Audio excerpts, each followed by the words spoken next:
Olá, minha amiga, olá, meu amigo do canal Raciocínios Espíritas. Tudo bem? Estou aqui novamente, mais uma sexta-feira, para abordarmos o estudo da obra Sabedoria do Evangelho, de Carlos Torres Pastorino. Dessa vez a gente vai aprofundar um pouco mais na história de João Batista, o maior dentre os nascidos de mulher, como disse Jesus.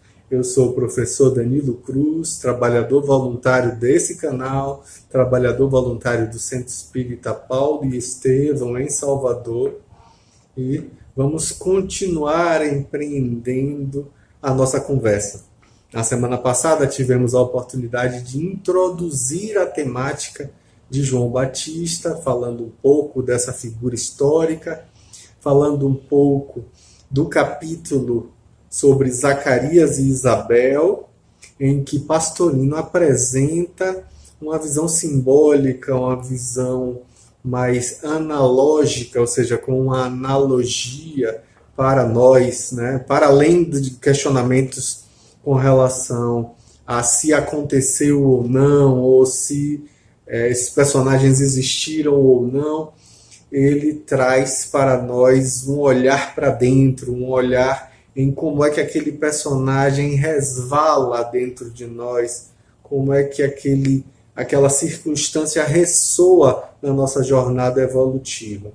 E hoje a gente vai continuar falando, né, sobre essas figuras, e hoje a gente vai falar sobre o capítulo Predição do Nascimento de João, que compreende lá no Evangelho de Lucas, do capítulo 1, do versículo 8 ao 25. Ele começa dizendo que Lucas vai trazer, né, a sua contribuição, falar sobre o nascimento de João que estava chegando, e ele vai falar lá no versículo de número 8, que estando Zacarias a exercer diante de Deus as funções sacerdotais na ordem de sua turma, coube-lhe por sorte, segundo o costume, entrar no santuário do Senhor e queimar o incenso. Ele queimou o incenso. Continuando, é bom lembrar que as turmas sacerdotais de serviço, cada semana, em número de 24, eram sorteados segundo a lei mosaica. A turma de Zacarias era a 8ª de Abijá, né, conforme Crônicas, a gente vai ver isso, e a cerimônia se realizava pela manhã, antes do sacrifício no santuário, ou seja, antes do santo, né, a questão do santuário, a sala que antecede o santo dos santos, onde só o sumo sacerdote entra uma vez por ano. Então consistia, na verdade, em renovar o braseiro, deitando em seguida incenso sobre o braseiro e óleos perfumados, para que o ambiente se mantivesse perfumado. A gente vê que Zacarias, como foi colocado na semana passada, o intelecto ainda se encontrava agindo na personalidade e a praticar ritos externos, queimar incenso, proferir orações verbais, observar liturgias, etc. E isso num recinto que é anterior ao recinto do Santo dos Santos, que é o santuário mais íntimo, o coração, simbolicamente falando, onde só os sumos sacerdotes, ou seja, os seres realizados, podem penetrar. Continuando o texto bíblico, e toda a multidão estava orando da parte de fora, a hora do incenso. Quando o sacerdote começava o rito, é bom lembrar que tocavam as trombetas do templo e o povo que se achava espalhado no ádrio, né, dos homens e das mulheres se recolhia naquele momento, em um momento de prece. O evangelista Lucas vai nos alertar para o fato de que a massa popular, né, aquela multidão de povo, ainda não havia atingido nem sequer esse primeiro santuário. Ele estava na verdade, do lado de fora, no momento da prece, o que geralmente se denomina aí reza, que é derivado de recitare, recitar, ou seja, a prece recitada com os lábios, que seria repetida aí de 50 ou mais vezes as mesmas fórmulas decoradas. Só os profanos faziam isso, né? Então, continuando para o texto bíblico, e apareceu a Zacarias um anjo do Senhor em pé à direita do altar do incenso. Zacarias, vendo-o, ficou perturbado e o temor o assaltou. Mas o anjo disse-lhe: não temas, Zacarias, porque a tua oração foi ouvida. E Isabel, tua mulher, te dará à luz um filho, a quem chamarás João, e terás gozo e alegria, e muitos se regozijarão por causa do seu nascimento, porque ele será grande diante do Senhor, e não beberá vinho nem bebida forte. Já desde o ventre da sua mãe será cheio de um Espírito Santo, e converterá muitos dos filhos de Israel ao Senhor Deus deles. Ele irá diante do Senhor com o espírito e o poder de Elias, para converter os corações dos pais aos filhos e converter os desobedientes, de maneira que andem na prudência dos justos, a fim de preparar para o Senhor um povo dedicado. Então aí Pastorino vai trazer que na interpretação literal a gente tem que chamar atenção para diversos fatos que acontecem. Primeiro é que a Zacarias aparece um anjo. O que é anjo aí? A palavra anjo é uma palavra grega, né? Que vem de angelos, que significa simplesmente noticiador, mensageiro, arauto, anunciador. Então o termo, na verdade, era empregado para designar todo e qualquer mensageiro encarnado ou desencarnado que transmitia um recado. Então, no texto bíblico, a palavra anjo se refere quase que sempre a um espírito desencarnado quando ele traz alguma mensagem, ele traz alguma informação. Esse espírito, na verdade, é um ser humano, é bom que a gente lembre disso, porque é sempre descrito como um homem sentado, de pé, vestido de branco, etc, etc, nas palavras do próprio Pastorino, o que também ocorre nesse caso específico que a gente está analisando. Não era um ser etéreo, mas tinha forma e volume igual ao de um homem e falava. Então, para que um espírito desencarnado se torne visível, uma de duas condições são indispensáveis, né? A primeira depende, obviamente, da criatura encarnada. É preciso saber que essa pessoa precisa ser um médium vidente ou audiente, e aí em hebraico, roé ou uzé, sendo também o poder de interpretar, ou seja, ambi, que significa profeta ou médium.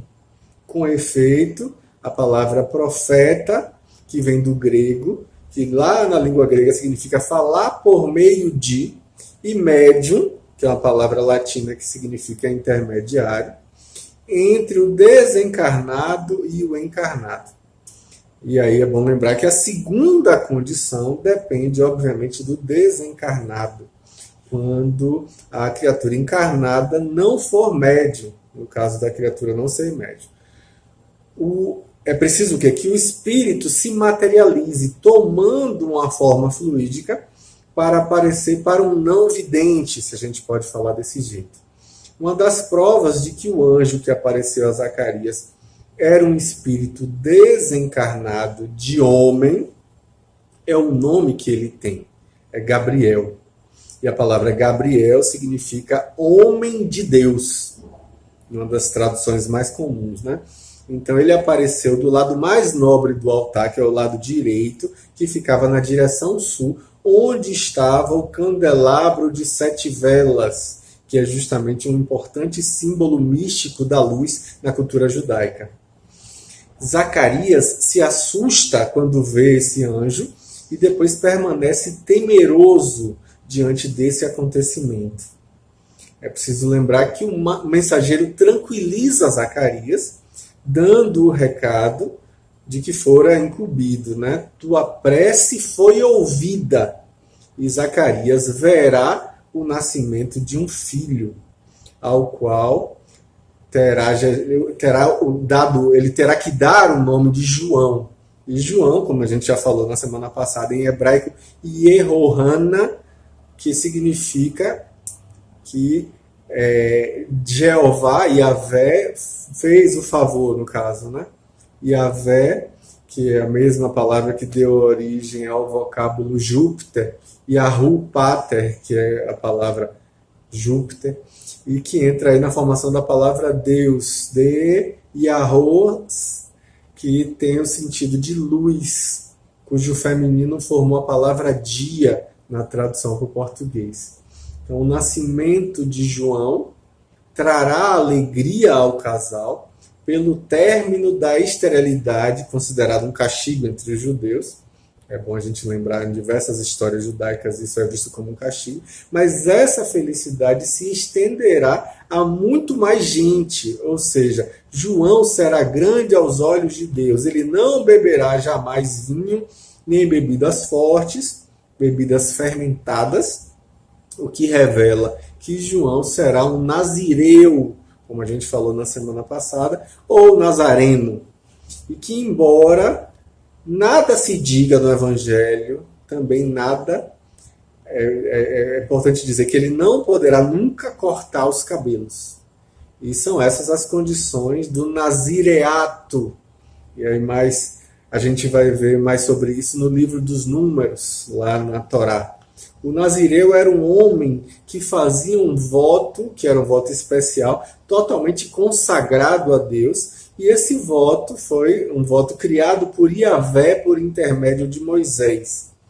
Então é preciso que a gente aí firme mais uma vez o princípio de que Yahvé, como a gente já falou muitas vezes, é o mesmo Espírito que encarna com o nome de Jesus. A gente já falou sobre isso lá no comecinho.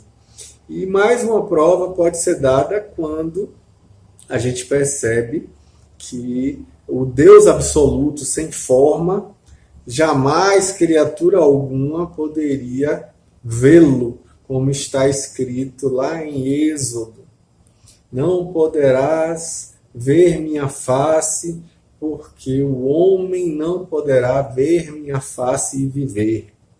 Mas com Yahvé é diferente. Falando a Moisés, a Arão e Míriam, Yahvé diz para eles: se entre vós houver profeta, ou seja, um médium, eu, Yahvé, a ele me faço conhecer em visão. Falo com ele em sonhos. Não é assim com o meu servo Moisés. Ele é fiel em toda a minha casa, que no caso é a terra. Boca a boca falo com ele claramente e não em imagens. E ele contempla a forma de Yahvé. Isso está lá descrito no livro de Números. Então, como uma espécie de retribuição, quando Yahvé estava encarnado, Moisés também chega ao encontro do seu mestre e Senhor. É bom a gente lembrar, né? O Senhor, entre aspas, seu Deus. E aparece no momento da transfiguração, como a gente vê no Evangelho de Mateus, no capítulo 17. Ao lado do precursor João Batista, que era o próprio Elias. É bom lembrar, né? Então, prosseguindo aí nesse estudo, nesse trecho, a gente percebe o quê? Que o anjo, ou o espírito Gabriel, afirma a Zacarias que João é um espírito já santificado, mesmo antes de nascer. Olha que interessante isso.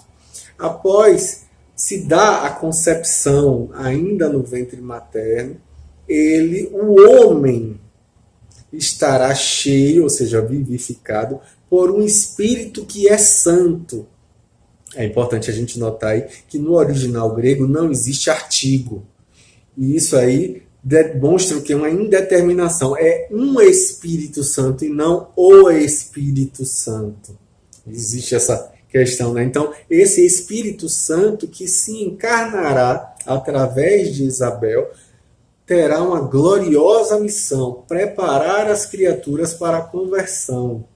Olha aí que interessante, né? A forma como a gente traduz faz toda a diferença. As palavras trazidas por Lucas no seu evangelho repetem as palavras da profecia de Malaquias. E é importante também lembrar, né, que a palavra Malaquias em hebraico significa literalmente mensageiro ou anjo. Olha que interessante. Então, Malaquias disse o quê?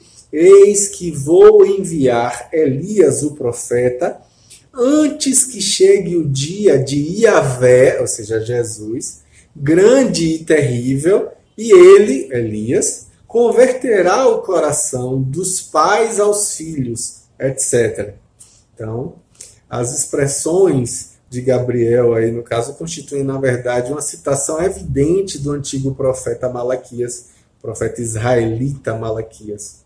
Então, a frase que a gente vê a seguir também é importante que a gente preste atenção, né? Que é o quê? Converterá muitos dos filhos de Israel ao Senhor Deus, Deus deles, isto é, ao Deus particular do povo israelita, que era Iavé, ou seja, que era Jesus, era o Espírito Jesus, ainda não encarnado. E Iavé que se definia de fato como um Deus particular dos hebreus, né? Como a gente vê, eu sou Iavé, o Deus de Abraão, de Isaac, de Jacó. E aí é bom a gente lembrar que não se refere aí o evangelista ao Deus absoluto, mas sim ao Deus dos israelitas, ou seja, Jesus, que na verdade não é Deus nesse sentido mais amplo, né?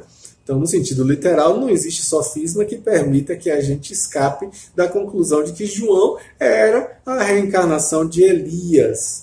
A gente vai ver de diversos momentos, em diversas obras interessantes, como de Van Honaker, na sua obra Le Petit Prophètes, os profetas menores, ele vai dizer que pela grandeza da sua missão, deveria tratar-se de qualquer maneira de uma nova encarnação do Espírito e do poder de Elias.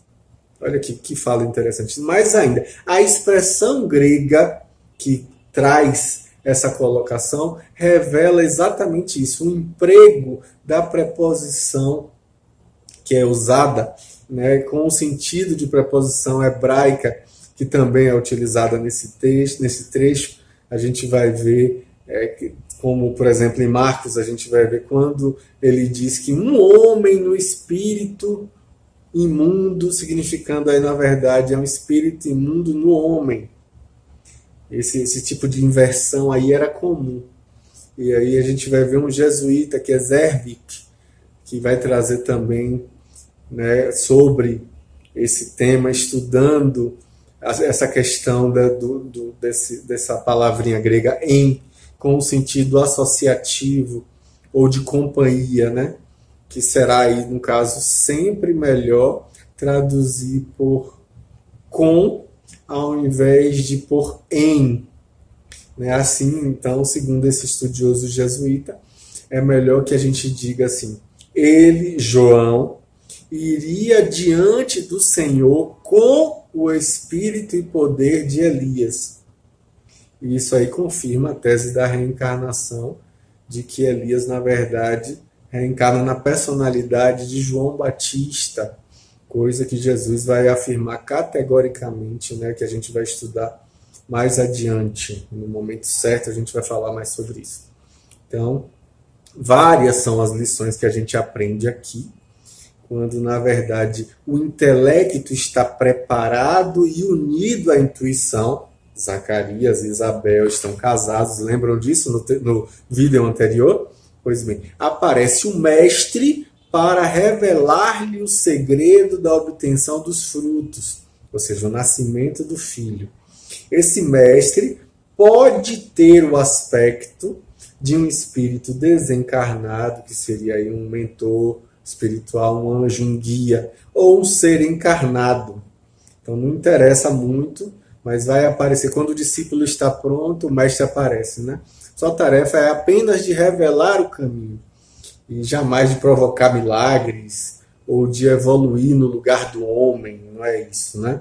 Então a gente sabe que, na verdade, rigorosamente se trata de um anjo como sendo um mensageiro que anuncia alguma coisa, que vai abrir uma porta e vai mostrar os passos que se tem que dar para obter o fruto ambicionado, que justamente é o filho. Então esse filho que nascerá há de chegar ao intelecto por intermédio da intuição. Ou seja, Isabel te dará à luz um filho. O fruto de uma união com Deus, que é o filho em um sentido alegórico, que será chamado justamente de João. Ou seja, Yahuwah foi favorável.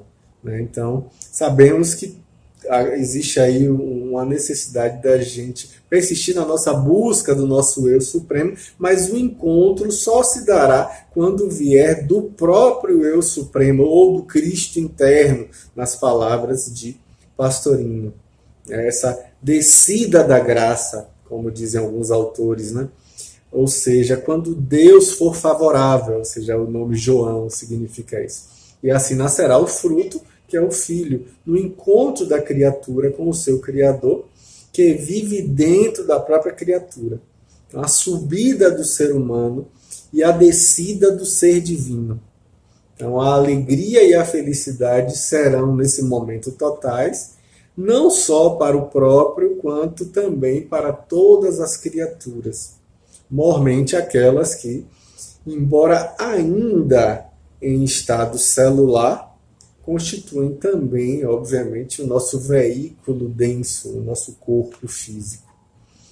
E Pastorino vai dizer que depois de nascido o filho, depois de realizada a criatura, depois de completado aí o segundo nascimento e surgido o homem novo, como disse Paulo de Tarso, que vai substituir o homem velho, o ser não mais buscará coisas terrenas, coisas físicas, nem as coisas do mundo astral, entre aspas, aí, como vinho e bebida forte, ou seja, emoções e sensações.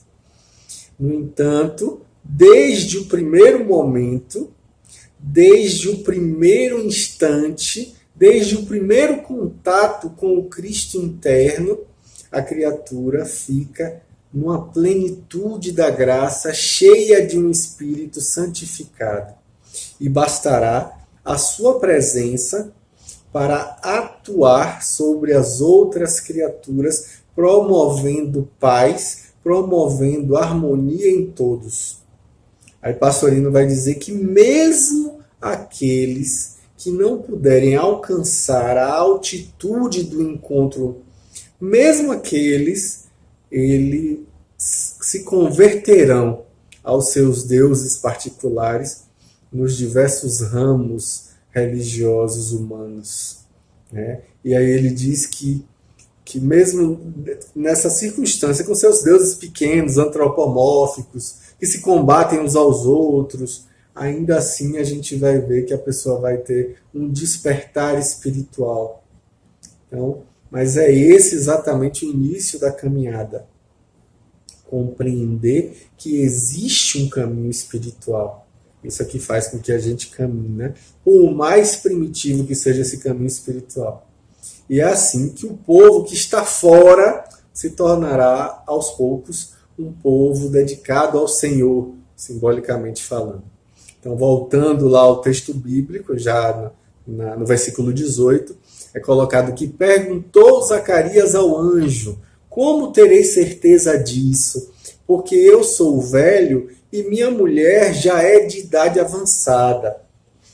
Respondeu-lhe o anjo: eu sou Gabriel, que assisto diante de Deus e fui enviado a falar-te e trazer-te estas boas notícias. E tu ficarás mudo e não poderás falar até o dia em que essas coisas acontecerem, porque não deste crédito às minhas palavras, que a seu tempo se cumprirão. O povo estava esperando Zacarias e maravilhava-se enquanto ele demorava no santuário. Quando ele saiu, não lhes podia falar e perceberam que tivera uma visão no santuário. E ele lhes fazia acenos e continuava mudo. Cumpridos os dias de seu ministério, retirou-se para sua casa. Depois desses dias, Isabel, sua mulher, concebeu e ocultou-se por 5 meses, dizendo: assim me fez o Senhor nos dias em que pôs os olhos sobre mim, para acabar com meu opróbrio entre os homens. Então aí a gente vê que eram tão grandes as promessas feitas a Zacarias, que ele então pede ao anjo um sinal, uma prova, que realmente, né, existia uma veracidade com relação a isso. Já outros profetas anteriormente tinham agido assim. Por exemplo, Abraão, conforme a gente vai ver lá em Gênesis, vai colocar sobre isso também. Gedeão também, Moisés também, Ezequias também no livro de Reis, a gente vai ver sobre isso. Como ocorreu também com Zacarias, foram todos atendidos. E em resposta, o anjo apresenta as suas credenciais, dando o nome de Gabriel, ou seja, Gabriel, como a gente falou agora há pouco, é o homem de Deus, e dizendo que ele faz parte dos 7 que assistem diante do trono de Deus, conforme a gente vai ver lá no livro de Tobias e no livro de Daniel, ou seja, do trono de Yahvé, de Jeová.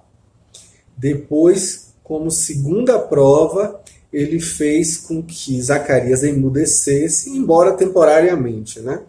E essa mudez, esse mutismo, não foi como o de Daniel, que a gente vê que emudeceu pelo susto produzido pela aparição, né? Mas sim foi como uma resposta justamente à prova pedida.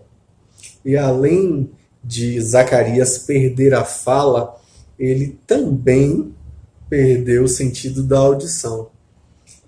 Porque é por sinais que lhe perguntaram mais tarde qual era o nome que ele poria no menino que nasceu, no caso, né? Aí o povo se admira da demora exagerada de Zacarias no santuário, e ao sair, vendo que ele não proferia palavras rituais de hábito, né? Ele vai o quê? Ele vai, pelos gestos do sacerdote que ele tivera uma visão, vai explicar, né, que ele teve uma visão pelos gestos do sacerdote. Orígenes e Ambrósio, lá na patrologia latina, vão trazer, né, vão comentar esse acontecido, né, falar sobre o mutismo de Zacarias, sobre esse momento em que ele ficou mudo, como um símbolo do mutismo, que na verdade fica a religião mosaica quando é promulgado o Evangelho. Então ele diz que ao terminar suas funções sacerdotais, Zacarias se recolhe à sua residência, ele vai para casa, justamente lá na localidade de Encarim, como a gente falou na semana passada. Então, depois disso, dá-se a concepção de Isabel, que permanece oculta, uma concepção que fica oculta ao público, essa gravidez, né, durante 5 meses, quando ela fica louvando a Deus por haver concedido a ela a bênção de ter um filho. Então é admirável todo esse simbolismo desse momento do texto bíblico, né? Como diz Pastorino, que o intelecto, que é Zacarias, que tem como função principal da vida, né, a ter uma dúvida, como Descartes coloca, né, e a indagação por experiências. O objetivo primordial do intelecto é justamente o raciocínio discursivo, um raciocínio plano que só caminha por meio de dúvidas, buscando provas, para justamente ter uma base nas suas conclusões.